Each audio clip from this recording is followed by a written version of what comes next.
say off the top. Then. Okay.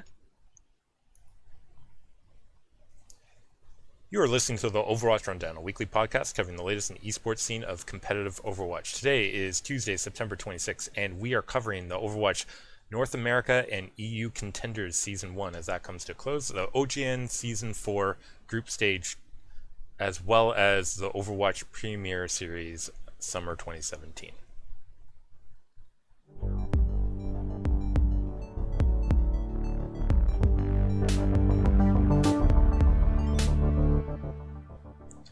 Jax, we're coming to an end of another stage. This time it is the end of Contenders this week. Busy weekend, Leplos. Busy weekend.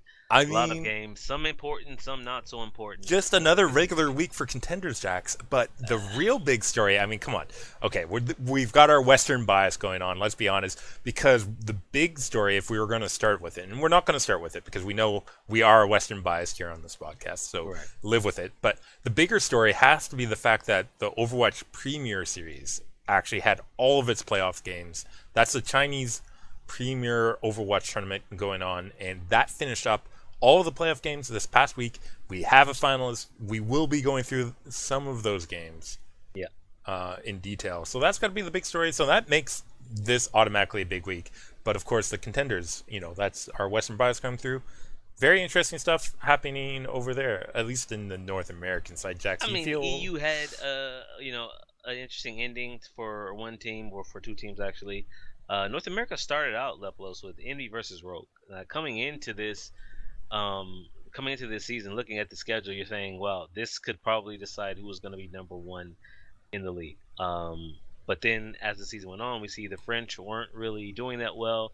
They had, some visa issues, but for this game, they're back in Las Vegas. They're back home, quote unquote, in a very positive environment, and interested to see what they did against Envy.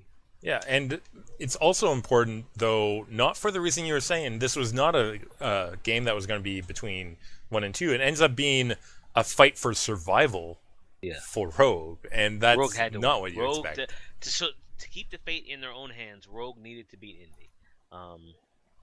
It did not start well, Leplos, on Oasis, 2-0 Envy. From there, we get into a problem with the format of the tournament that we went over last week. Numbani ended in a 3-3 draw, meaning both sides got a point.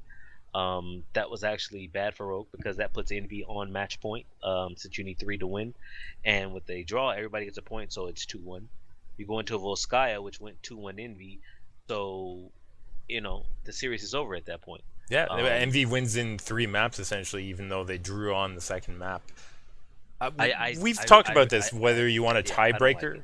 I don't like it. I mean, they could have tied on Volskaya too, and then that would mean that they're okay going into Gibraltar. They just had to win Gibraltar to 4th and 5th game. It would have been another loss.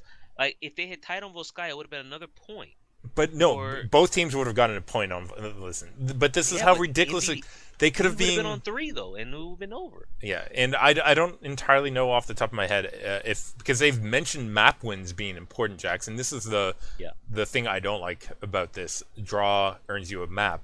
Is if they had drawed both Numbani and Volskaya, and then Rogue won Gibraltar, they all would have had 3 maps, and then the winning team would have had 4 maps. It almost makes it better.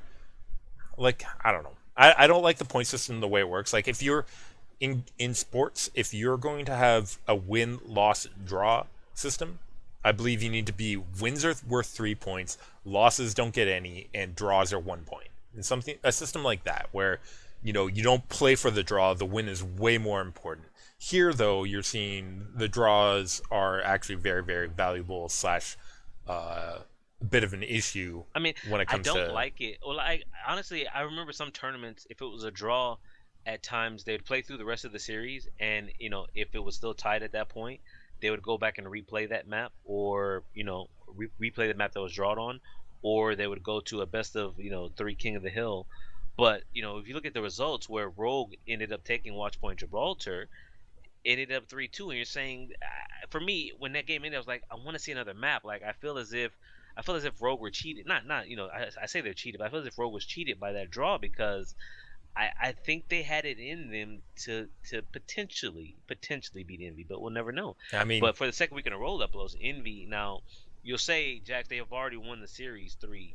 They got their 3 wins, so they backed down a little bit, back up the gas. But this is twice now in a row they've dropped Watch Point Gibraltar to teams in North America. So I have a quick question to ask you. We're not going to spend too long on this series because of the nature of it, but Taimu switching to Widowmaker, 3rd point of Nambani defense. Yeah.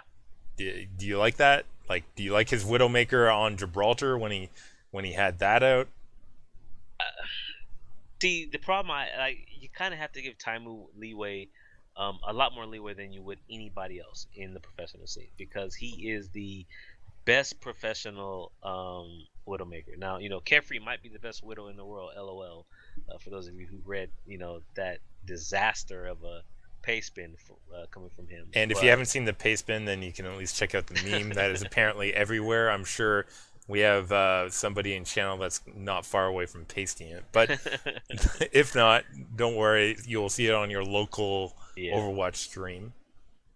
Either way, he's a good Widowmaker, but I still have to question bringing out Widowmaker at certain times. Defense, 3rd point, Nambani, not a typical. They looked out of sorts on their defense, and I agree with you. It sucks that Rogue able to push with time on the clock, not able to get a 3rd of a tick, ends up in both teams getting the same value from that map. I mean, by the way, as much as we gave Golden Boy some praise previously, I was a little upset that neither he nor Mr. X caught it at the time when Rogue finished with literally 1 minute and 1 second left. That was huge for me too. Yeah, it's like I'm saying to myself, that is a huge 1 second. Yeah. And sadly, nothing became of it because of the draw. But in the future, we'll see. Listen, we're not trying to be harsh like Reddit 2 weeks ago. We're trying to be more reasonable, like Reddit of the future. Because right now Reddit's obviously in the we love Golden Boy, look at how hard he's trying moment, but there will be a time where Reddit no longer cares, so we're trying to live up to that idea already. Either way, Envy do take the win, the 3-2 win over Rogue, even though it didn't go to that 5th game, and secure themselves an undefeated season. Congrats to Envy. Lepelos taking first. Rogue, though, they're not out. They still have a chance if FNRGFE lose to Renegades. Not going to happen because Renegades is a disaster of a team. And we'll talk about that one. It has another huge playoff implications where you have FaZe versus Envision. FaZe trying to secure second place on this one, though, right? FaZe, it's important to FaZe because they want to make sure they stay in second. Yeah, and Envision Lepelos on a downward slide because the previous week. I guess disaster is just gonna be my new word because that's what they were, running 3 different people on Diva on one map, including both of their DPS. So it just looked as if they had made the backward slide to the old Envision where they were unsure and had no confidence, and I'm sorry to say, Lepelos, I wasn't impressed. Like if you look at the scores for FaZe versus Envision, 2-0 Lijiang Tower FaZe. 2-1 Eichenwald, Hanamura 1-1 draw. Again, we have this draw sitting here in the middle of the series, Lepelos. But guess what? That's the 3rd win for FaZe right there. It's over. It is over. That draw is over. I mean, good on them to pick up the final map 2-1. That is important for Envision to get as many maps as possible, particularly considering they lost, which puts them into a tie situation with whatever team ends up, and they might lose out on placement spot, I believe. This is why the draw is dumb, Lepelos, because here it's 4-1 FaZe. You think FaZe is dominating, but that draw, that is potentially a huge 1 point for the map for Envision. Even though they didn't win, it was a draw, but they get a point for it. They do. And it's just, we don't want to go on the format tournament, but just, please, for Overwatch League, no draws. I mean, the short of it, from my notes, what I'm going to say about Envision here is they do not look like they have a plan with the patch that they're playing on. Like, no, somehow they've lost their hot streak here. FaZe, just a strong showing to earn their 2nd place there. Coming into this tournament, I said multiple times, FaZe is the number 2 team for me. Looking at that roster, it's incredibly strong. But what people are saying about Envision, Lepelos, is they caught teams on their own downward slide. The first week, Who did they face? They fought Rogue, who was not in they were in Canada in some, gaming cafe. The second week they fought Immortals, and this tournament has shown us Immortals is a shell of its former self. So these two big wins that we credit them with in the first 2 weeks, Leplos, perhaps we weighted them too heavily. You go into the third week, and Envision is who did they face? They faced Renegades 4-0. Well, okay, everybody beat up on Renegades this season. You go into the fifth week, they face who did they face? Congarna 4-0. Yeah. Congarna at that point had started hot, but again, Congarna turned out to be very bad. And then you go into week 5 levels where they face a true test. Now, yes, Rogue and Immortals were tests at the time, but as we as we found out, week 5 came along, you see them come up against FNR GFE, a contender. I just said this, the actual contender Lepelos. Hey. They lost 3-1. They go up against Envy, they lost 4-0, right? So you're seeing when they come up against people who are not in that downward slide, Envision perhaps not as good as we thought they were. I have to agree with you on that point. Jax, let's go ahead and discuss a little bit of FNRG FE versus Renegades. To discuss is Renegades. They're trash. It should be trash. Lijiang Towers, Jax, starting us off. It goes to the side of Renegades in a 2-1 scoreline. Do I need to say anything other than Mangachu makes a difference for Renegades here? We'll keep on talking about that. The was not met. The Farah check was also not met. And well, on Gardens, I mean, Night Market, that Farah was not great out of Mangachu there. But come on to the Garden and it worked again. And it worked again. Yes. So they get a map up. Big surprise. Nimbani. They had what? They had previously won, I think, one map in all the previous games that they played. And that was, they took one map off of Rogue and one map off of Immortals, which we just went over. Both those teams had been struggling. So, okay. Congrats to Renegades. They took the map up close. Yeah, Renegades looking decent, I'll say, on Nimbani defense. They didn't have an A defense, but their second phase was okay, and they managed to stop FNRG FE in the third phase. And this is the Renegades that you'd want to see. Unfortunately for Renegades, not a good attack. They struggle to get through a point, shut down in the second phase by FNRG FE with a strong defense out of them. Lose that map, so it's now tied to 1-1. Everything seems back to normal until we get back to Hanamura. Another 2CP, Jax. This time, I really want to say it's a defense that makes a big difference here on the side of Renegades. And I'm saying Renegades, Jax. Renegades win, and I want to say Zachary playing a Roadhog and playing at a level that I haven't really seen out of him here. About a month ago, we had the conversation in the post-game of one of our episodes where we literally could not find a spot where you would play Roadhog in a professional game. There was no place for him at all. At that time, now, with the buffs, I still think his damage is a little low. Now you say, Jack, did you see the right clicks? Yes. I saw the right clicks out of Zachary. But again, I still think his hook damage, his hook combo is a little low. And when I say inconsistent, I mean without the one-hit kill, Roadhog he's just a shell, basically, of what he once was. But here, Zachary made it work, and FNR GFE levels. The problem I have with them, and I have it in my notes, they have no second plan. It was pure straight dive or semi-dive, and it didn't work. And they just fed into that Roadhog meat grinder for minutes at a time. Yeah, they didn't even coordinate that very, very well on that. And they are now down a map, going to map 4, Gibraltar Jax.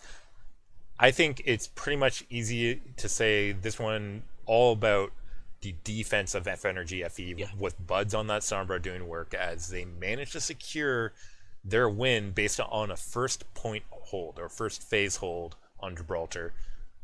They, just for the record, they got it all the way in OT by themselves, or FNRG FE did. But that first point defense, all the big difference here. Forcing a map 5, not where you want to be in, but you've managed to at least push yourselves to this point. If you're Renegades, I think you're quite fortunate that the tiebreaker map is Ilios. Ilios is very friendly with Lepelos on most of the maps. Had they had the Ruins first, I was really worried about Ruins for them because Bud's Widowmaker, I think, might be second to Taimu in Contenders this season. But what we really should have been worrying about, and to be honest, I do like Sherlocky, but I have to say, Sherlocky dying with Rez multiple times between the Lighthouse and Well rounds here cost Energy both rounds, in my opinion, that they lost here to FNRG, FE. Renegades losing You said both those. NRG. You I said did. NRG when you mean RNG. But I mean Renegades. But for Sherlocky, you know, he's saying to himself, "This is BS because we're not on a live patch. If we're on a live patch, then I'd be playing that OP Mercy, yeah, and then we'd be doing a whole lot better." I mean But I think that's why playoffs and contenders are being played on that patch, not the current patch, which is pretty telling, I think, about where we are in the current status of games. That's besides the point here. Sherlocky, unfortunately, showing us Esper-like qualities. Classic Renegades collapse here on Elios. Absolutely. I'm sorry. The rounds that like they even had the favorable maps, man. I'm saying to myself, you're getting these fairer maps. You've got this, and then they don't have this. I do want to say congrats. on the well side too, the cool met there in the overtime.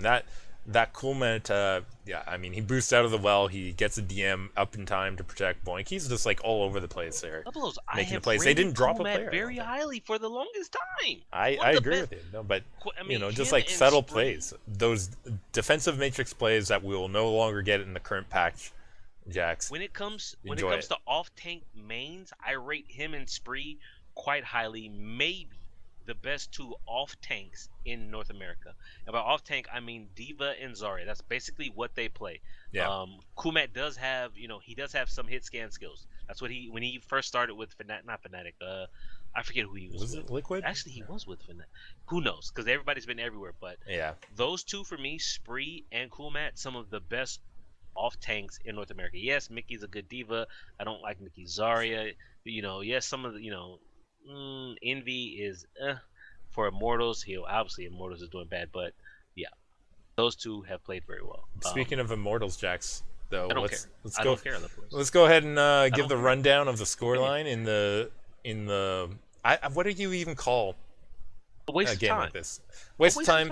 2-0 Nepal for Immortals against Kangarna. 3-3 draw. I mean, again, another draw. So each team picks up a map there. For what it's worth, and not worth much. Immortals 1-0 Hanamura, Dorado 1-0 Immortals on that one as well. Kangarna, a lot of drama Lepelos outside of the game, which has been covered on Reddit. So we don't need to go in depth here. You can read it there, but just look at the results, Lepelos.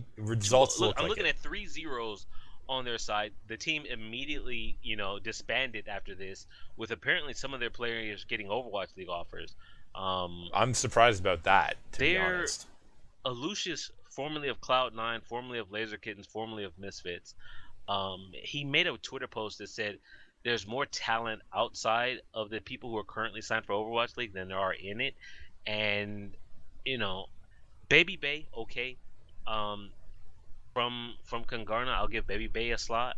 I am not really sold on any of the others being Overwatch League ready. And by ready, I mean able to contend with people like the team of Kongdu, C9 Kongdu, or Lunatic High, or Envy. The rest of these players, they're not there. And you have to be concerned with their teamwork when their team immediately breaks up and has issues there too, right? Like drama great for subreddits, drama not great for teams. Let's be honest. Jax, let's go ahead and move into European contenders, which had their last week being a super week. So we started on Friday. With 1-2-3 versus Cloud9 EU. Big week for Cloud9, Lepelos. They played 2 games against 1-2-3 and Singularity Ninjas. Disastrous start. Yes, disaster is going to be my new word for this week. Disaster of the week, Cloud9. Listen, let me just go through the scores for you. Yeah, let's just do the 2-0 Nepal, 3-2 Numbani, 2-0 Volskaya, 2-0 Watchpoint Gibraltar. Full held on Watchpoint Gibraltar again. Lepelos. Brutal. And you went there yourself. You do not go there. Lepelos. You do not go there. I know they were feeling themselves. I see last week. Yeah. Okay. So in week 4, they were who was it that took them there? Gamers Origin. Giganti took them there in week 4, and they were full held. Week 5. Gamers Origin. Actually, sorry, I apologize. In week 4, Giganti won map 3, and then Cloud9 decided we're going to go to Watchpoint Gibraltar. The previous week in week 3, Cloud9 was full held there by Bazooka Puppy. So in week 3, full held. Then in week 4, they say, okay, we were full held, but we're going to go back there again because we figured it out. Then they were full held there. Week 5, they take Gamers Origin takes them there because Gamers Origin needs a win, and it was risky for Gamers Origin because they played the Doomfist. It's not a really Doomfist friendly map, Yeah. and They lost there, but yeah. that I wouldn't feel good. Listen. You're saying to me, let's ignore all of that data. Let's just go back to what you said. Bazooka Puppies beat them with a shutout on Watchpoint Gibraltar. That's enough story for me to know your team is not ready to go back to Gibraltar, Jax. The team that's struggling to pick up maps beats you there. The problem I have from a coaching perspective, because I'm assuming the coach is there talking to them or is the one who's making the map choices, is yes, you beat someone the previous week, but it was the worst possible matchup for that team, right? So I'm like, you can't. I mean, you have to look at your previous results. Maybe they have scrim results. Well, obviously they have scrim results that we don't see here at Lepelos, but basically disaster again on Watchpoint Gibraltar for Cloud9. The whole match was a disaster, Jax. Like 1-2-3 on Nabani had 339 for completion. Like, we mentioned not a close map. We mentioned Cloud9 Kongdu, right? You have to know that this is affecting the players mentally. You've already had posts from Cloud9 players saying tier 1 or tier 1 DPS or support or tank looking for Overwatch League team. How do you get the motivation to play when your team owner has just gone out and replaced your entire team? That's part of being a professional, Jackson. If you can't do that, then you've got to wonder if your attitude is right. Like, listen, I know it's hard, but motivation has to be internal, and your desire to be a good player has to override the fact that crappy things are going to happen to you on teams, and you will face losses and stuff like that. If you want to rise above it and become a real pro player and really compete with these Korean teams, I don't want to see the whining come out about, I was feeling down or my team had issues amongst each other. Like, screw all that. You know what teams in Korea did? They benched players like that on the championship team. That's what they do. You know what our American and European teams are doing? They're whining more about it on forums, and our fans are just accepting that as well and promoting that kind of an attitude. And that's why we're not going to see great players come out of our scene if they continue to act like this. So that's my opinion. Jax, it's Cloud9 putting themselves into a poor situation here. Oh, right. I mean, Lepelos, I called them out on it in week 4 when they did it. I'm calling them out on it again. Your playoff hopes are on the line, and you go to Watchpoint Gibraltar. I have no sympathy. Speaking of no sympathy, Lepelos, Gigante versus Bazooka Puppies, another disaster. Did not let up at all in this match. It's another 4-0. It's suffice to say that, but we'll do the score. One competitive map, so yeah, they did. Oasis 2-0, Gigante, no surprise. 4-3, Kings Row, pretty close to Bazooka Puppies. We know they have skill. I've always said this about them. They have skill. We're not seeing teamwork. There is more. This is just a drama week. There's been posts on Reddit or on Twit longer where someone from Bazooka Puppies talked about it. They had behind the scenes issues, which we knew of, right? You can't have the talent that they have and produce these results unless there's something going on in the background that adversely affected the team. But Bazooka Puppies, like Congarna, is no longer a team Lepelos. This was not at all surprised by that game together, and we move on to. I mean, at one point you would have thought this would be an important game, but Gamers Origin versus E United. E United, sadly, Lepelos, not really in the playoff picture, and I think at the end of this week will be another team, Lepelos, that is no longer a team. Yeah, and that's pretty surprising. They've been around for a while. We thought we were going to lose them previously. This looks like it might be the final end to them, and unfortunately not how you want to go off either. I mean, Lepelos, the series effectively, 2-1, Lijiang Tower to Gamers Origin, 4-3 to Gamers Origin. Volskaya Industries ended in a 3-3 draw, which yet again ended the series. It did end the series. Wins. And E United, while able to take Watchpoint Gibraltar 3-2, unfortunately, still a loss for them in this 4-game, 5-point loss. Anyways, Jack said, I'm pretty sure we'll be seeing, looking for Overwatch. I think Cruz already had one up and then took it down. But it's sad to see because Reunited was one of the first Overwatch, professional Overwatch teams, Lepelos, and while they've gone through iterations, they still had 3 or 4 of the same guys, and it's looking like the gang won't be getting back together again. They'll be joining Too Easy on the bench somewhere. I saw a post from Too Easy that said on Reddit that said he has not even been given a trial for any of the Overwatch League teams that are out there in Uploads. Not even a trial. And this coming off of Factor Fiction, I don't know if you read when I linked it before you left earlier today. Factor Fiction in an interview said Too Easy, one of the best in-game leaders he's ever had, and that part of the problem with FaZe when they were so inconsistent is that they didn't have a team leader anymore after they kicked him. I'm not surprised about that. Too Easy, one of the best team leaders he's ever had. Wow. In game though, I mean, you got That's the concerning part though, because you read the rest of that article, and you talk about in game, and you talk about attitude out of the game, and egos becoming an issue, and that we already knew about Too Easy.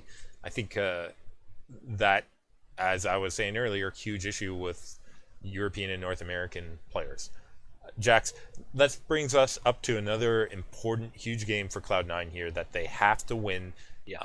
Well, they don't have to win it. There's still a way that they... No, they have to win this one. They absolutely had to win this one. And they do. They manage it. The Singularity, they took on Singularity here. And Singularity, they've been up and down this season. Oh, okay. So Singularity started out with an all Danish roster. After the first 2 weeks, I think that roster fell apart, and then Christopher from Team UK and some others stepped in, and they made a really good team up. They won in week 4, which was the first you're EU looking Super Week. Against some of the weakest teams though. They won 4-0 over. They got to win though, Leplos. They got two. But they got to win. They got 2 wins over, but Jax, Bazooka Puppies 4-0. They got to win over them. 4-0 over E United. That's who they're winning against. Right? Okay. Like look, they gotta win at least. They got 2 wins in there. They got 2 wins in that 1 week. And Jax, that's their only 2 wins of the whole season, and those are the 2 teams below you. So Leplos is not giving Team Singularity any credit. I'm giving them credit, Leplos, because they took the first 2 maps. They did. And I literally thought Cloud9 was done for after Eichenwald. Yeah, they got shut out on Eichenwald. Junkrat check unable to be met by Cloud9, and I'm saying to myself, mentally they're done. Jack has, went off and hired himself a full team of Koreans to represent his team in London. Yes, you heard that right. It makes no sense, but that's the way it's going to be. And they're mentally they are done. That's what I said to myself, and then they proved me wrong. They come back on Volskaya 2-1. Watch Point Gibraltar, Lepelos. Watch Point Gibraltar, another team who said Cloud9 is weak on Watch Point. We're going to take them there. And Lepelos, this is the second team to try this in the last 2 weeks. They failed. Cloud9 won. Singularity Ninjas 0. Full held by Cloud9 on Watch Point, Lepelos. Singularity then go on to lose Ilios 2-0 there. Jax, I'm disappointed in Singularity here. Yes. Losing Volskaya, fine. I can find that acceptable. You take Cloud9 to a weak map, and I don't care what their scrimmage results. You look at competition results, short of Gamers Origins running a Doomfist strategy, that this is a weak map, and you don't make your first checkpoint. Unacceptable for Singularity. They are deserving of the 3rd last place, because E United definitely worse. Bazooka Puppies absolutely dumpstered down in the bottom and deserve to be there with their teamwork and attitudes, apparently. So, not surprised where they finish off. This puts Cloud9 at they had the a chance mercy. Levels, but they need the Gamers Origin, who played next, to lose. Yeah, they absolutely did. And Gamers Origin not having an easy way of it, though, because they had to take on 1-2-3. 1-2-3, they've had a really good season in Contenders, but I think EU overall has been rather weak. Okay, I say that, but Misfits and Giganti. But after those 2, I think Contenders is sort of weak, to say it, for lack of a better term. Definitely very, very middling. That's fair, because that's literally the middle of the pack when you get 1-2-3, Cloud9, and Gamers Origin. Those are literally the middle of the pack. So looking at it, in week 4 they lost to Giganti 3-1. In week 5 they lost to Misfits 4-0. So when they play the teams who we consider the best of EU, 1-2-3 doesn't produce the results levels. Kind of like Envision here, where Envision beat up on everybody low and in the middle, but when it comes to the big dogs, not quite there. Thankfully, though, 1-2-3 didn't look as bad as Envision did when they fought Envy. They looked awful that game. But here, Lepelos, they started out on Nepal. Gamers Origin 2-0 win. Power of Leaf on the Doomfist, Jax. Power of We Leaf on know that this, Doomfist. Leplos. People said Doomfist is not viable after the change to the hitbox. It's viable. It is viable. I completely agree with you. I just don't think he's the powerhouse that drove Gamers Origin in the early weeks that he was back then. You see that to some now, extent. Yeah. Sort of an issue. You see it to some extent with a 3-2 Numbani win for 1-2-3, but you really see it, Leplos, on Hanamura. There was one key moment for me where Gamers Origin was on defense, and he had Snillo lined up for a rocket punch, and he missed. And I'm saying to myself, the old hitbox would have hit him. And it was key because Snillo then went on to kill 3 people with Tracer, because as we all know, Tracer is a very balanced hero. But for me, we have to go back to the question, Leplos. What does Gamers Origin do when Leaf is unable to carry? And on Hanamura, actually, sorry, it wasn't a defense, it was their attack. I apologize for that. And after that, you know what they did? You know what the answer was, Leplos, when Leaf was unable to do it? Hardest switched to Widowmaker. Literally the last 2 pushes. Yeah, no, it did not look good. That looked like Gamers Origin sort of not knowing what to do.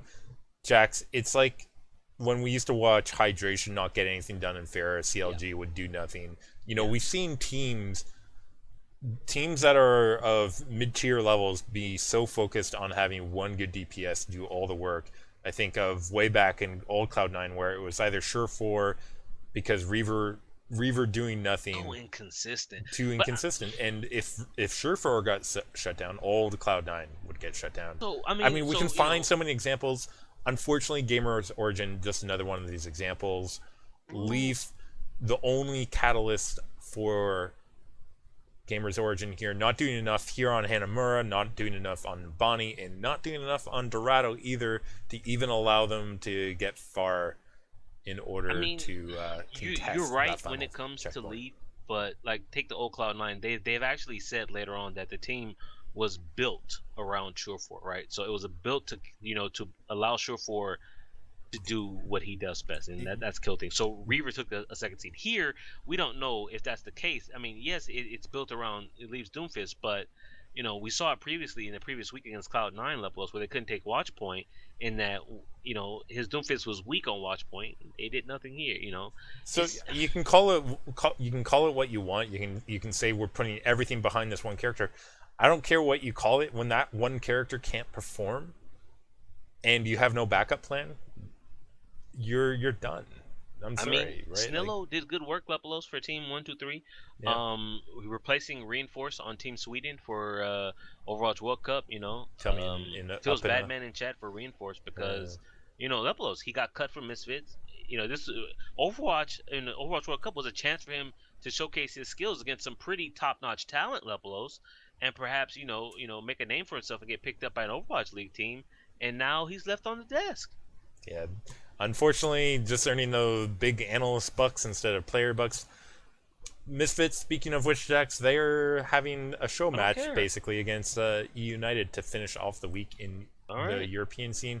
Not really much to talk about here. Another 4-0 with map scorelines: 2-0 on Oasis, 1-0 Kings Row, 2-1 Volskaya, 4-3 Gibraltar. Dominant season for Misfits this year, Lepelos. Dominant season. They're 7-0, 27-2 on the maps. I think they dropped They dropped one map to Gamers Origin on Hanamura because, I think that was back when Doomfist's hitbox was still broken and they literally couldn't deal with Leaf whatsoever. And who else did they drop a map against? Who did they drop a map against? Misfits dropped a map. Oh, sorry, they dropped both maps to Gamers Origin. That is correct. I remember that 3-2 series now. The other one was Dorado. So, but Jax, an interesting thing, not to make too many comparisons, but we have an undefeated team in North America and an undefeated team in Europe. And the undefeated team in Europe, Jax, actually scored better than Envy on the map plus minus. Plus 25 versus Envious is plus 21. I really feel as if on multiple series now, Envy got their 3 wins. 3 of the 4 wins that they needed. They won the series, and they're like, let's have some fun. Because Levels, I'm sorry, but I like it. If this is what happened, if this is what Coach Kai allowed them to do, I like it because we've gone over this. Envy, very emotional team. Honestly, I say Envy. Taimu, very emotional player. and you want to make them happy, Levelos. So you Yeah. let them have some fun. Like, the series is over, you won. I mean, you take a look at it, and yes, you're gambling a little bit because, someone might upset you, but rightly so. They decided we're safe. We're going to take number one without any issues, especially after they saw what happened to Rogue and Immortals, and they played FaZe in week 1. They knew it, Levelos. They're like, we're good. We're going to take first. Let's have a good time. Yeah, and I agree with you. They look pretty good doing it. I think we should probably look forward to playoffs. It's going to be. I think the first round of playoffs are going to be. You look at them, okay, like you look at the standings for North America on LAN. You're going to have Envious versus FNRG FE. We're not doing predictions, but I will say there's almost no way for FNRG FE to upset Envious here, right? And then I think FNRG FE played them better than anyone else. Yeah, they did, but I don't know how serious, as we were talking about Envious. We'll see. I think it has the potential to be good. I'm thinking about old Envy mistakes of not practicing 2CP all that much, and I don't think Kai is gonna let that happen. I think Coach Kai is gonna drill them in because they have something. I won't say to prove, but the last time they were in North America, they lost to Rogue, right, in that tournament before they went to Korea. But the bigger problem I have, Levelos, and it goes back to something that happened at the World Cup. You would say, Jax, you've got EU and North America. They're both going to be at the same LAN. Yeah. So the winner of NA will play the winner of EU. No, of course not. No, you can't. What are you talking about? The two streams can never cross here, Jax. Why would you not have the winner of NA play the winner of EU? Because instead of doing something like that, we're gonna get a show match, death match between selected players. I don't care, Lepelos. Oh, you don't care about that? Lepelos. Wow, surprise. We could potentially have Misfits versus Envy. Why would you not have that? I'm definitely disappointed. I hope they do it off stream and still cast it on somebody's personal stream. Lepelos, that's the dream. Everybody talks about these LAN results. Exactly. You have Misfits versus Envy. There's no great ocean between them, Lepelos. For the first time. LAN, everybody playing with no ping. You're not gonna play? Yeah, no, it's disappointing. There's no way about it, Jax. Come on, man. Definitely disappointing. Let's go ahead and discuss some action over in Korea, Jax. We have OGN Apex Season 4 Group Stage 2 taking place, where we're entering our second week, which is both the first teams going through and the first teams being kicked out of Group Stage 2 happened. Okay, eliminations. Week. I like eliminations, Lepelos. Jax, let's start with the teams going through, right? Okay. We had Cloud9 Kongdu taking on NC Foxes. This was not a big surprise. Destroyed. Absolutely destroyed here. 3-0 Oasis, 3-1 Kings Row, 3-2 Lunar Colony. Rascal MVP of the match. Just strong performance out of Cloud9 Kongdu, earning their spot. No surprise there. Let's move over to Group B. Runaway taking on GC Busan. Jax, very surprised about this one. It was a close result. Lepelos, is what I want to get around. I forget. If we look, who did we have in the predictions here? You had Runaway. I said I wanted to go with a hot hand. I was hopeful.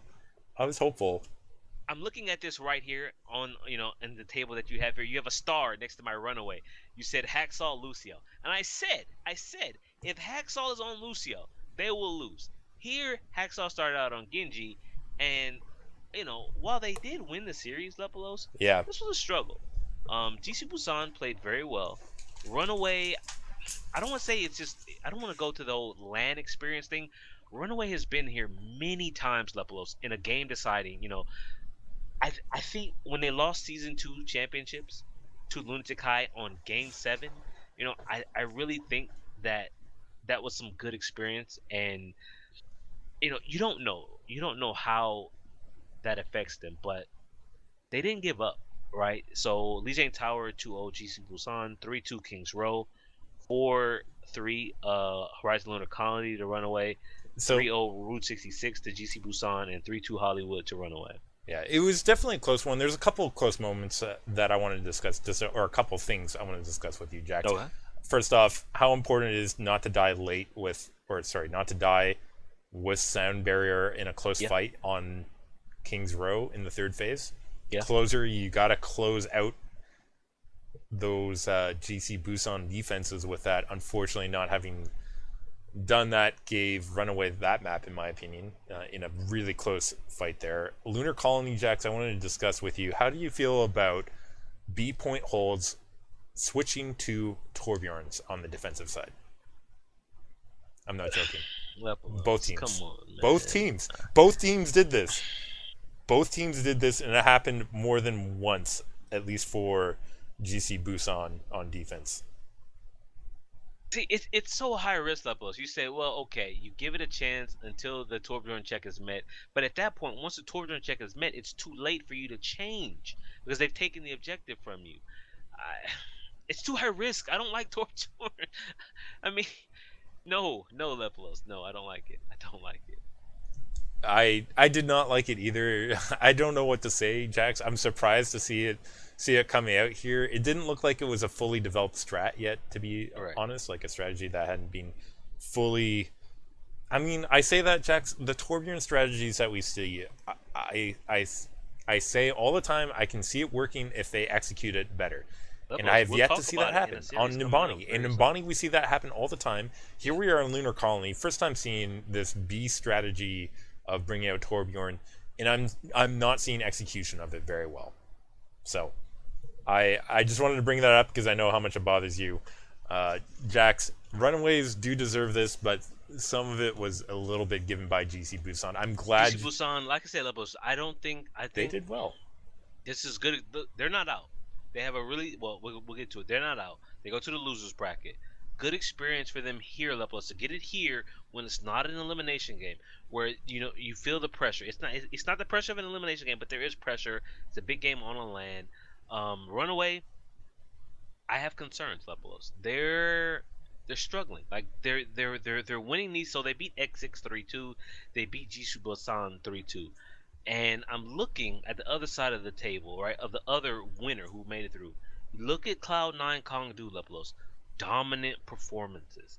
And so you have to look ahead to the potential finals. If these two teams meet, it would be in the finals. And I'm sorry to say, there is no way, unless Kaiser comes back with Eye of the Kaiser, and he won't. Because if he was, he'd already be playing Lepelos. I agree. Man. I don't see how they beat Cloud9 Kongdu. I really don't. I agree. Let's discuss quickly, though, the knockout elimination games that occurred just really briefly. We had LW Red versus Conbox in Group A. This was a 3-2 on the side of LW Red, with rounds going 2-1 Nepal for Conbox, 3-2 Hollywood for LW Red. I want to say 4-3 Hanamura Conbox, 3-0 Dorado for LW Red, and closing it off 3-2 Icon. I want to say, and this is apology to these two teams here. This is an Overwatch League effect, and when I say that, Lepelos, I had the time to watch one series. I could watch Conbox versus LW Red, or I could watch Lunatic High versus X6. I knew the results of both games beforehand, and I can say that LW Red versus Conbox was the more competitive game. And you say, well, Jax, that's the one you should watch. But the story isn't there, Lepelos. The story is with Lunatic High, and so as a result of them being in the Overwatch League and them having, the history that they do, I had to pass on this one. And I'm looking forward, and by forward I mean I'm looking ahead, Lepelos, at OGN without Lunatic High, without Cloud9 Kongdu, without LW Blue, Lepelos. What's left?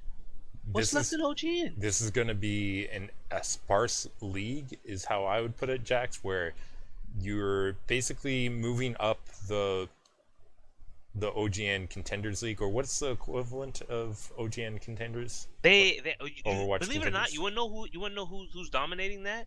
Lunatic High too. Yeah, exactly. But I meant, I don't know what it's called there. Like, I don't think it's OGN Contenders. It is. I'm clicking a link right now. It's Apex Challenger Season 5. Challenger. Okay. The Challenger Series is. The Challenger Series is going to feel, or what was the Challenger Series will feel like it will be taking over OGN Prime, column Overwatch League. But I'm saying to myself, what about, who do they bring in? And I say, you got Ardian. But Ardian's not there for Challengers. Ardian is in the OPC, so they won't even be able to qualify for OGN. Yeah, we'll see if they do that. What do you do, Levels? If you're the producers of OGN Overwatch, what do? You're gonna lose the 3 best teams in your country. Yeah, you're cutting back your Overwatch coverage simply, Jax. The Challenger series, I imagine they're going to do away with, See, or at think least about what you just said. Cutting reduce. back the coverage. You know Yeah, what? You know what I had to do since I make the schedule? I had to cut back the coverage. absolutely. Okay, so let's go ahead and discuss. We It went was through bad, man. the scoreline. You watched some of the Lunatic High X6 game, Jax. I watched all of it. Yeah. How how did that one go for us? Should point out Lepelos, Lee Tae-jun on the bench, Eska on the bench, running with the two youngsters of Who Are You and Guido. Interesting. We haven't seen this combination. In fact, Guido appearing very rarely this season after earning that championship with Lepelos, Lunatic High last I don't season. get it. He was huge for them. Like, I don't get it. But we credit Lunatic High's coach with all his great decision making and planning. And it just feels. I just want to ask, what Lee Tae-jun? Why? But thankfully, I don't have to ask that this week. Lepelos starting out on Nepal 2-0, very solid performance from Lunatic High. Ryu Jae-hung on Nepal.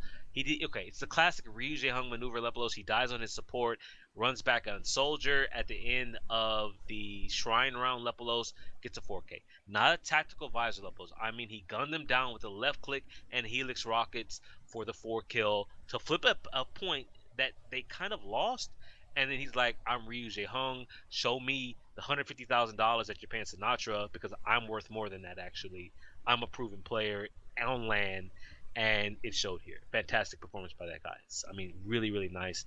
That being said, you go to Numbani Lepelos, and on Numbani, I'm gonna give you a number you're not gonna believe: 10x6. Yeah, that's Lunatic incredible, High Jax. full health. Absolutely incredible that Lepelos. Lunatic High couldn't even take a point here.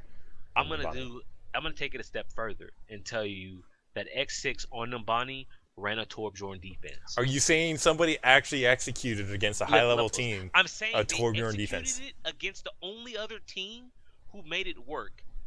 Lunatic High made this work against C9 Kongdu in the grand finals, Game 7 of OGN Season 3. They made it work. And I'm saying to myself, you're going to run Torbjorn against Lunatic High. Ballsy, Jax. That is risky as all hell. That is definitely. Could not deal with it. At one point, I could see what the plan was. So I think it was last week I talked about how when there was a Torbjorn out, the casters gave credit. They said, well, at least you drew out the Diva self-destruct because they had to use the Diva bomb to blow up the turret. Here, Zumba threw out the self-destruct, did not get the turret. He got the Ana.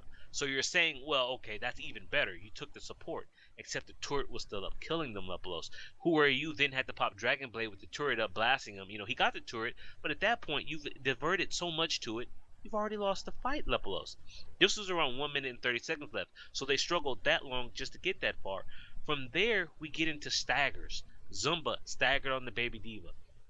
Guido comes back, dies to Godspeed on the Soldier. Ryu Jae-hung Lepelos, I credited him for his Soldier play on Li Zhang. Here, he gets picked by Ana with a long-range biotic grenade. Something that he himself does all the time. He then comes back on a Zen, dead again, Lepelos. So the staggers, the lack of coordination, the dive wasn't there to deal with the turret and the Soldier. They literally couldn't beat the strat that they used to beat Kongdu Panther in the grand finals.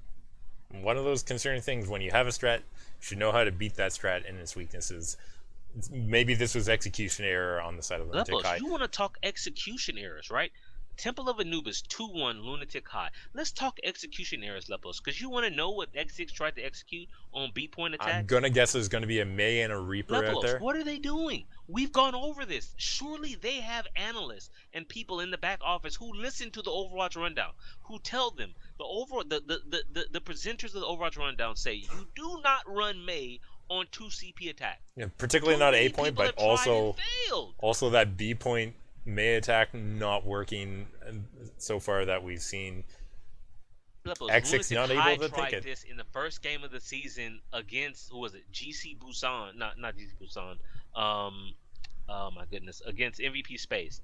Disaster. We've seen Runaway do it. Disaster. Yet again, another disaster, Lepelos, because they had 7 minutes. 7 minutes to cap the point. At one point, Lepelos, they had 6. I say again, 6 ultimates. Lunatic High had 1, the sound barrier. 2 of those ultimates, Lepelos, Blizzard and EMP. You're saying to yourself, they won that fight. No, they got 1 tick, and it was the only tick they got in the entire 7 minutes, Lepolos. That is terrible execution. Not what you would be looking for from your 9th placed in the world team. Okay, Route 66. I forgot about that. And from there, I'm going reaching back again, but I'm sorry to say they couldn't do it. Who are you? Yeah. Multiple Dragon Blade kills before second, where they were held before second, and then Lunatic High just ran them over on the attack. Okay, outside of the lack of, and believe it or not, last week I'm just looking when Lunatic High played GC Busan. Part of the problem was the lack of coordination with their dive with Miro and Who Are You, and at the time Lee Tae-jun. More of that here, Lepolos, on Numbani. The coordination, which is what Lunatic High is known for, just wasn't happening. Yeah. And they could not deal with the Soldier Torbjorn combination and were unable to handle it. Looking forward, they played GC Busan, who beat them, a week and a half ago, Lepolos 3-0. And you have to wonder, is it going to happen again? So why don't we do predictions, like rough predictions, because that's Lepolos. I'm telling you. Rounds, but we're just going to do this shortly. So let's start with Group B, GC Busan versus Lunatic High, since we're here already. Do you think Lunatic High has it in them to come back and Lepolos, I need another star like you gave me with Runaways versus another GC star. Busan. Lee Tae-jun is going to be your star. I knew it was going to be Lee Tae-jun. I knew it was going to be him. If they run Lee Tae-jun. I knew it was going to be him. But I agree. I don't think he should be playing from this point onwards. I do not think he's going to be a good addition to the main roster of Lunatic High at his current level. Go back to season 1. Lee Tae-jun was there. That was back when he was their quote-unquote Roadhog player, when Roadhog was a must-have. He was average. So the season 2 and 3, he had to deal with some off-the-field stuff. And then now he's back for season 4, and you're saying, why'd you bring him back? Yeah, definitely. What are you doing? So I'm with you. I think Lunatic High won't run them. I think they're going to take this series something like a 3-1 scoreline. Probably not surprised. Yes. Something like that. On the other side of the bracket, we have NC Foxes taking on LW Red in that rematch. You're taking LW Red for this one? Listen, they played before. It was close. NC Foxes beat them 3-2. I'm saying 3-1 LW Red. I am going to go with 3-1 LW Red. NC Foxes. Oh, you are? What? Yeah, because LW Red winning the first maps. NC Fox is now facing an elimination after getting dominated by Kong Dude. It's going to put them in an unfortunate mindset, I think, and losing the first map will be a little bit of an issue for them. Okay, Jax, let's go ahead, move across to the OPS, which is Overwatch Premiere Series, where we had some competition finally wrap up. Finally, Jax, a tournament doing something I like to see. Man. They had this was a playoffs of a major tournament, boom, over and done in one weekend, Lepolos. It was definitely intense. And to be fair, there's no way that I watched all the matches. In fact, I only managed to get myself 2 matches in them, Jax. But why don't we go through I the watched brackets? very little of this as well, Lepolos. Listen. No surprises. 1-2-4-6, Lepolos. We were hoping 1-2-4-6 was gonna make another run. No, they got shut out immediately. They started out 1-5 and then they won 6 in a row. And you're saying they're gonna do it again. Yeah. Unfortunately, 1-2-4-6 3-0'd by VG Gaming in the first round. They're out. I have said before, Lepolos, on any given day, VG Gaming can beat anyone in China. Any given day. The problem is, they're the Chinese FaZe. Now, I say that, well, FaZe we knew had, all kind of teamwork problems. I don't have an in on VG. I don't know what their back room is like, what their comms are like. But VG is so middling and inconsistent. But that's why I said on any given day, if they decide to, they can beat anyone in China. Here, sadly, it was 1-2-4-6. This is single elimination, by the way, Lepolos. Yeah. So they're done. Yeah, 1-2-4-6 having to play for 5th, 6th spot against some other team. We're not going to talk about every team. That puts LGD versus VG Gaming in one of the semis, though, Jax. LGD Gaming. 4 out of the 6 members of Team China play for LGD Gaming. Team China looked dominant at the Overwatch World Cup and looked pretty strong in this tournament. Besides losing to Miraculous Youngsters, so you're thinking VG, nice. Yes, you got it to the semifinals, but you're done. And this is one of the games I watched, Jax, and well, you know what? LGD getting shut down pretty hard by Vici Gaming. In fact, you could call it the power of Doomfist again being Lepelos, you mean so then Eileen for LGD Gaming on the Doomfist?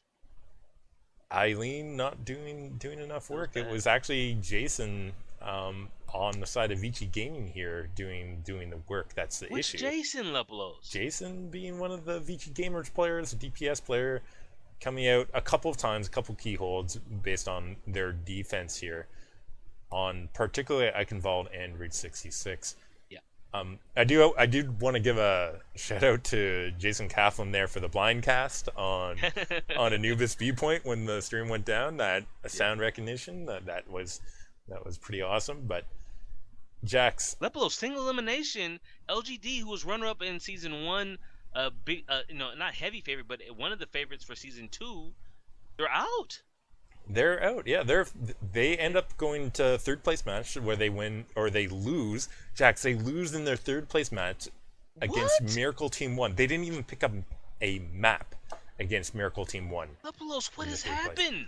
Middling Chinese teams, Jax. Middling Chinese Lepelos, teams. They took second place, and again, disastrous Torbjorn on Volskaya. Part of the reason why they took second place in season 1. Please go back and watch that. Hilarious, especially with the Chinese casters. The Chinese casters were like, Torbja. They were incredulous levels. Yeah, I was right there with them when we watched that. I absolutely got it. Lepelos, Right. I'm thinking, LGD season 2. Yes, Miraculous Youngsters beat them, but we're gonna have a rematch in the playoffs. Disaster. I told Gaming, you, the this was the word of the week. phase of China Lepelos, this is 4 making out it of back. 6 of Team China. Jack's best of 7 finals between Miraculous Youngsters, Vici Gaming. I did watch it. I did make notes, but do we have to go through it because it wasn't Lepelos, that close? listen, I'm glad Vici took Ilios. Yes, me too. Part of Ilios worked in their favor. So for those who aren't aware, Miraculous Youngsters run heavy tank composition. The quote unquote tank buster, as they say. And Tank Buster had problems when you're facing Junkrat and Farah bombarding your Reinhardt all day. Congrats to Vici for taking a map, but the magic ran out here. You know how I said on any given day, they could be anyone in China. I mean, unless Miraculous Youngsters make serious mistakes, which they did not do in this series. I watched it as well. No one in China can beat them right now. Yeah, and fantastic team here. I have to say, Leith on his Widowmaker actually making a number of appearances and doing pretty good work on that as well. So Lepelos, you talk about show matches. We've got a show match next month. Miraculous Youngsters, LGD Gaming, C9 Kongdu, and Lunatic High in a 4-team show match mini tournament. Lepelos. Definitely interested in watching that, Jax. Did they invite the wrong team? LGD, I mean, they might have had a bad week, Jax. This might be the downside of having 1 week playoffs. You're on a cold streak, and that can end your tournament in 1 week. Lepelos 3-1, 3-0? Yeah, no, exactly. That's what I'm saying. A cold streak, like such a bad. You're down. Like I don't know. Maybe you have a hurt toe, a la iRemix, but you know. Get over that. I can't play Overwatch because I broke my toe. What? Dude was probably on some kind of codeine or something like that. So okay, Lepelos, let's jump ahead since we did, the OGN picks. Let's just do, because I say do, since we're in China, let's just stay in China for right now. Okay. We have the Overwatch Premiere Series Grand Finals, and I know you're saying, Jax, we just had the Overwatch Premiere Series playoffs. The Grand Finals are for the 4 slots that China will be able to send to APAC. Not Apex, but APAC, which is the big multi-regional tournament. I think it's in that they host in China. Yeah. Is it Beijing or Shanghai? I forget, Lepelos. Probably Shanghai, if I had to guess. Something, probably a city that's larger than my nation. So Yeah, the top 4 teams from the Grand Finals will qualify. And okay, so to qualify for the Grand Finals, it was a mixture of points that were accumulated from season 1, from spring and summer. So Miraculous Youngsters, Lepelos, who were the winners of season 2, they did really poorly in season 1. They only got 30 points, but they got 200 points for winning it this season. So, So it makes up for it. Yeah. So you have to feel good for them going through. So we don't want to go through all the series. I just want to list the teams. You've got LGD versus Miracle Team 1. Lepelos, we literally just had this matchup. So, we'll see. You said it was a cold streak. So now they have to prove that it was a mistake, that they had a bad week, and that that this was. If they don't, Jax, let me put it that way. If they don't, they show themselves to be inconsistent and unable to work through adversity. Levels. If they don't, we have to brand them with middling. Absolutely, I agree with you. We have to. We have to. It's in our contracts signed here that we have to brand the team as middling if that is the case. Other series we have Lepelos Miraculous Youngsters versus Oh My God, Vici Gaming versus Lucky Future, 1246 versus FTD Club. I will say that the only thing they're playing for, I said, is qualification for 4 teams to make it. So 4 out of these 8 teams, Lepelos will qualify. If I had to just, off the top of my head, not that we're going to write this down, but Miraculous Youngsters, yes, Vici Gaming. Probably. I'm going to go with 1246. Okay, 1246.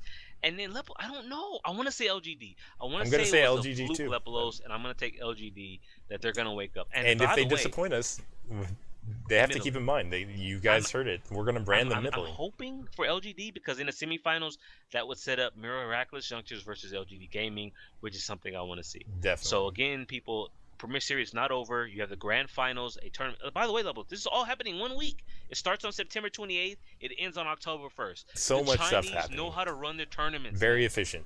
Okay, Jax, let's go ahead and talk about another very long-running series, and by that I mean the Overwatch Pacific Championship. Okay. We're in week 5, just doing a score rundown here. In standing-wise, no major surprises for Ardiant here. Ardiant 3-0 in both of their games. They're sitting on top. Flash Wolves winning all of their games. Importantly, winning 3-1 over Hong Kong Attitude. Unfortunately, Hong Kong Attitude not able to perform the upset there. I do want to point out, Lepelos. Okay. The one map Hong Kong Attitude took, again, is King of the Hill. The weakness is still there. They did draw. There was a draw, Jackson. You'll see that it does not get added to the map score line. Yes. Horizon Colony 4-4 on that one. So. But see, Lepelos, that again a draw. See, the reason I'm pointing this out is they have a weakness on King of the Hill and Assault and Control, basically. Yeah. And a draw is not a win, Lepelos. They cannot go into the playoffs against Ardiant with this weakness, Lepelos. They can't. I mean, they only have another 2 weeks to address. They can't have this. They did win the best of 1 tiebreaker on Nepal, Jax. So take that as what you will if you want to consider that a win. I guess I should be happy, Lepelos, that they beat up on Machi Esports 3-0 later in the week. Okay, they I did. suppose that's something. Blank. But sorry, I was going to move on if we can to Blank Esports, who are in 3rd place currently after their 2 wins this week over Libelant Supreme. Unfortunately, Libelant 0-12, still horrendous score with only 1 map, Jax. Blank, though, importantly beating out Mega Thunder here, who Mega Thunder needs every win if they want to try and stay in it. Unfortunately, not able to pick it up against Blank here. Managed to keep it competitive, though, Jax. 3-2. And Lepelos, talk about competitive. I look at the next series, Mega Thunder 3, AHQ 2. I'm saying AHQ, what are you doing? The AHQ dropping games here, huge issue for them. Week 4, AHQ 3, Flash Wolves 2. You beat Flash Wolves in week 4, and then you lose to Mega Thunder in week 5. You're fighting for a playoff spot, Lepelos. Only 4 make it. Exactly, and unfortunately, Mega Thunder will not be able to make it, but they're playing spoiler here by taking this game off AHQ. AHQ ends up being in 5th place right now. Look at this, Lepelos. Look how tight that is. 7-5 for Hong Kong Attitude, 6-5 for AHQ, 24-20 for Hong Kong, 24-19 for AHQ. AHQ you one game cannot behind, afford to throw a game Lepelos to Mega Thunder. Yeah, what are you doing? That is definitely disappointing. Jax, next week though. This discussion sets us up for the game of next week in this group.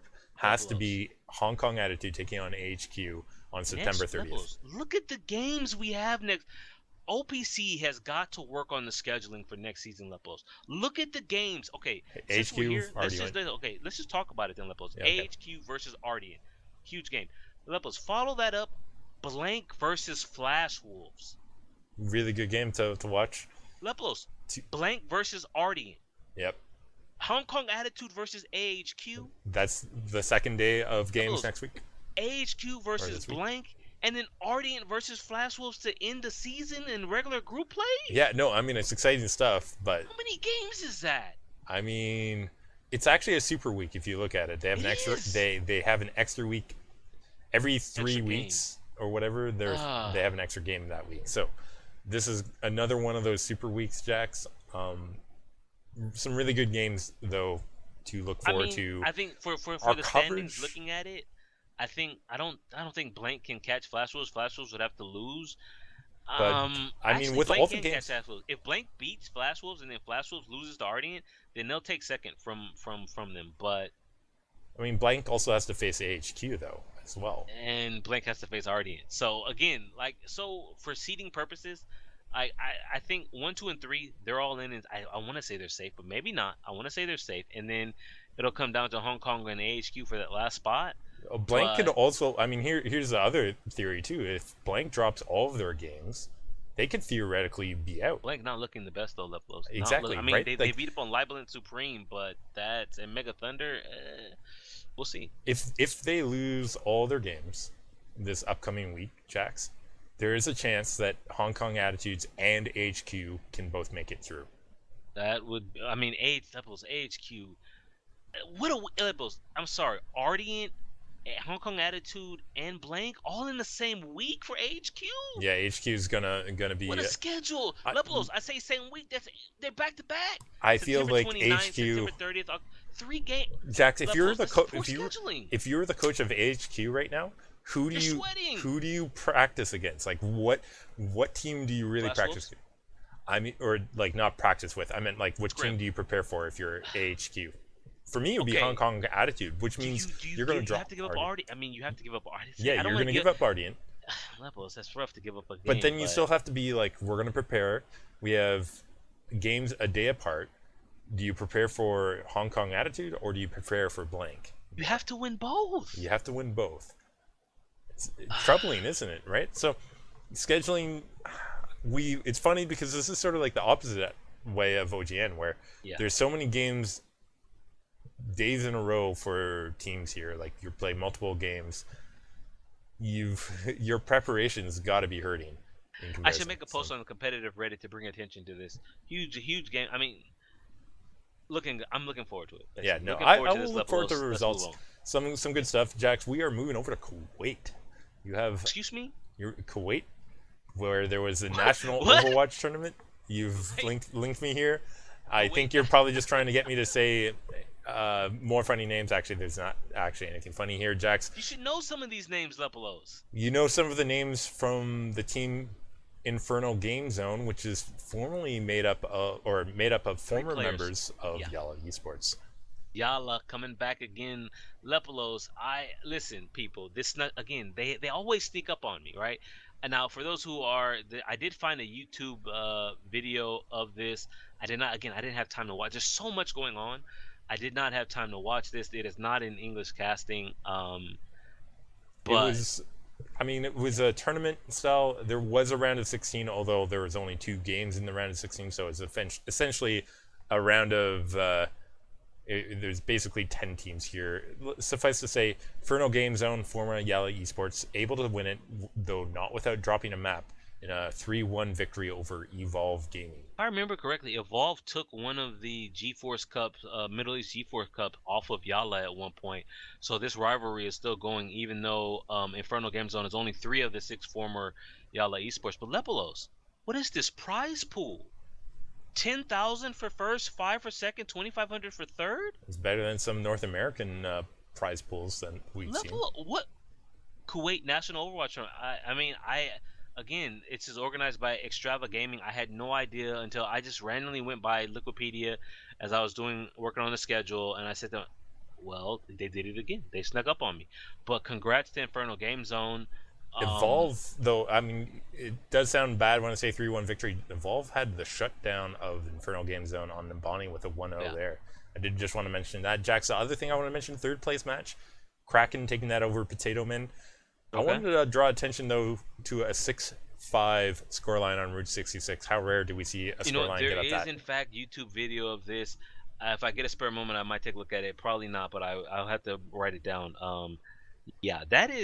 That's a high scoreline. That's interesting. For Route 66. I'm wondering, how do you push through Route 66? Route 66 is not easy to cap out, Lepelos. Exactly. To do it twice. Well, That is maybe. impressive. I mean, maybe the other team only got it part of the way. Listen, still sounds like a very interesting scoreline. I might check that out too. Jax, let's go ahead and talk about the Asus ROG, just to annoy some of my viewers. We had ROG. the Kuwait national tournament, ROG and tournament. now you have this Asus tournament, which is basically a bunch of teams from Finland. Republic of Games. The prize pools are not the same, Lepelos. The prize pools are not. Jax, what are you saying? What is the prize pool? There's a $3,000 prize pool for the Finnish tournament, 17.5 for the Kuwait tournament. I mean, see what socialism gets you, I guess, but Ooh. No, I'm just Careful kidding about that. Careful. Oh my. Okay. Wait, this one. Oh, this is ongoing. This is ongoing right now. I believe we talked about some results from last week. Yes. No major surprises right now. We have 3 undefeated teams. Well, I'll just break it down like that. ENCE, having played one more game, sitting at 3-0. Team Gigante 2-0. Helsinki Reds 2-0. No surprises there. Nemesis sitting at 1-1 right now.